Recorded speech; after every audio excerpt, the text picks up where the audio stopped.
What's up, my little crimson cranberries? This is Rob from The Gay Guy Plays, and today on The Daily Grind, we're gonna have a chat about the new Kuva Disruption mode. I'm gonna give you guys my feelings on it, a couple tips and tricks, how it stacks up against the rest of the Kuva variants, and then some feedback as to how DE can potentially make it better. So, straight out of the gate, I do have to admit that Kuva Disruption is a whole lot of fun. I've been playing it a ton on stream, and legitimately it keeps me so freaking engaged. Anytime I see a little blip on the screen, by the way, if you guys see a little red flash, it'll actually give you an idea of where the Kuva Destroyer Runner guy is going to be coming in. So you'll see the little red flash, and if you pay attention, there's a tiny red arrow on your screen as well that you can go ahead and kind of like point yourself towards to figure out where they're coming from. So that all of a sudden captures your attention. But in addition to all of that, depending on how your team is kind of set up, you can even kind of manage how many of the little, I guess you're gonna call them stands or pedestals or little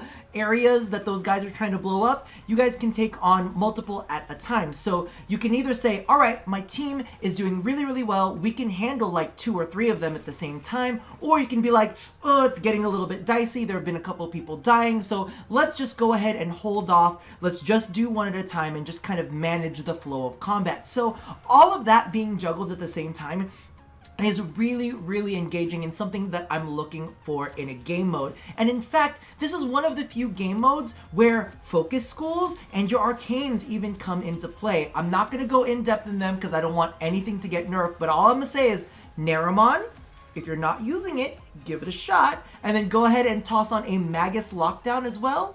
It'll do you a lot of good, and trust me, it makes things a whole lot more manageable, especially because of the fact that there are some Kuva, I guess Kuva Guardians, it's not Kuva Guardians, but it's the blower-upper guys.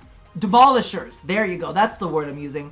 The Demolishers, there are a bunch of different variants of them, so when you fight them, there are some that are super duper speedy and will literally just dash by you and you're like, holy hell, I need to catch up to them ASAP. There's some with some serious firepower, and there are Kuva Guardian ones that, of course, you have to knock the little staff out of to be able to make them vulnerable so that you can take them on. And they're not susceptible to certain things that you can do to help take them out a little bit easier. So it's nice because you have this variation enemies to fight. And again, it just adds to the complexity of the game mode. And if you are a player that is very devoted to the game and really grinds out all different aspects of it, you can bring a lot of those tools in and be prepared for them. So I absolutely love that because it pulls from, you know, all of your previous experiences. Really, really fun. The only thing that I will say about it is it does require some group organization, and people have seen me on stream say a couple times, we don't do fails here. So literally, if the team that I'm rolling with on stream fails, whether it's my fault, and I've admitted it on stream before, I've been like, okay, that was my bad, let's get out, let's restart, because I don't like doing fails. That's not something I'm happy with. But basically, what ends up happening is you can really kind of like have this group organization where you're like, all right, you two handle that, you know, little tower stand pedestal thing over there, we'll cover this one over here, and we'll just kind of like rotate along. Or it can even be as far as, all right, there is a really, really tough demolisher that's on its way, and people have been like, oh, mark it, and we will run on over, because there are some demolishers as you climb up in rounds that become a bit more difficult to take on than a single person. Also, it makes you really think about what loadout you're bringing, because as enemies get tougher, you want to make sure that you're using the appropriate elemental combo in order to deal the optimal amount of damage. For all of my AGGP veterans out there, just had to give you a little bit of love. So all in all, when it comes to Kuva Disruption, the game mode for me is a whole lot of fun and is probably the best game mode that DE has released so far. Because as far as I can see, they haven't, what was the word I used for it? Casualized it as much as they have with things like arbitrations. I'm just saying, don't baby mode it. But the issue that I have with Kuva Disruption is the fact that, and here's where we get into the numbers. I literally wrote a whole bunch of them down to give you guys an idea of your Kuva per minute, because this is actually one of the lower earning Kuva per minute modes. So as I said, I've been playing with this a lot on stream, and I've been kind of like recording the data, and the average Kuva that you'll get per minute is 220.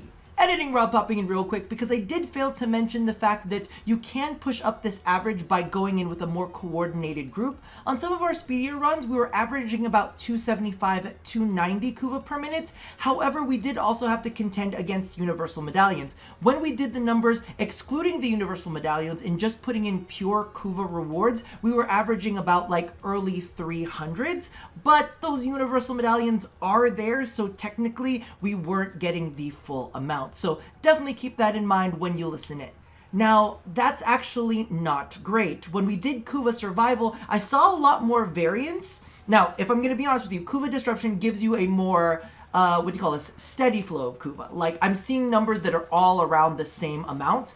But in Kuva Survival, it varies wildly. I have things as low as 230, as high as 457, but the average always comes out to be higher than Kuva Disruption. Now, as many of you guys know, Kuva Survival is a pretty easy mode. Like, you just get in there, maybe somebody brings a Necros or a Hydroid in, and you know, you're pretty good on your life support. It's not something that you really have to think about too much. But the issue comes from the fact that the Kuva Survival's amount of Kuva dropped can be bonused by boosters and also the Smida's booster. So now you have the Kuva Survival being amped up with all of its Kuva collection. However, in Kuva Disruption, Kuva is awarded to you every single round. However, the issue is that reward is not increased by any sort of booster. The only boosts that do affect it are the ones dropped by the demolishers that you have to kill. And really, they only drop like 100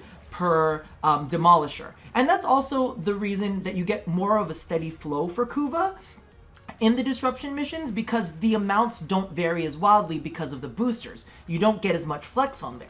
But for those of us who are using boosters, Kuva Survival can just give you so much more, especially when your boosters start to stack. So at the end of the day, Kuva Survival is easier and will give you more Kuva.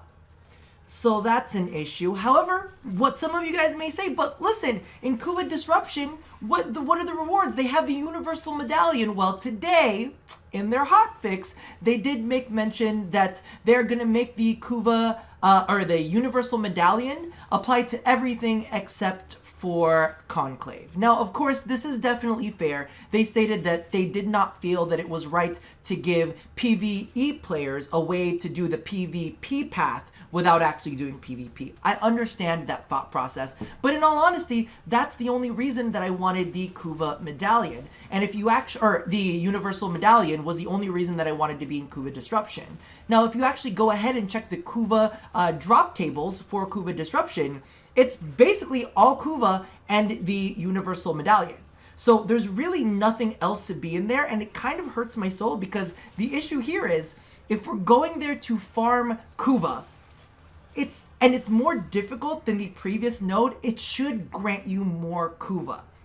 So for those of you guys who are curious as to my kind of like tier listing for how to get Kuva really fast, let's break it down real quick. I would honestly always just do a Kuva Flood ASAP and pray to God that your Kavat loves you and will give you the boost off of that. Then after that, it would be Kuva Captures for the Kuva Siphons, then Kuva Exterminates. Then everything after that is kind of like flexible, but honestly, I would probably go to Kuva Survival after that. And then Kuva Disruption, because of the fact that it's not competitive, and I'm going to be honest with you, that's the thing that I'm looking for, is at least having Kuva Disruption be competitive. Right now, it's not, at least for people with boosters and people that run with Smidas, it's not competitive. It's a little bit low. So for me, that's kind of like the order that I would go ahead and address all of my Kuva earnings. Again, Flood, Captures, Exterminates, then Kuva Survival. Kuva Disruption, as fun as it is, and I'm sorry, but I'm not one of those players that is like, well, play for the fun is your reward. Nah, bitch, the Kuva is my reward. You know how I know? Because at the end mission, they give me a screen that tells me how much Kuva I've earned. They don't give me a screen saying, this is how much fun you've earned. Sorry, I can't use fun to roll my ribbons. I'm just saying.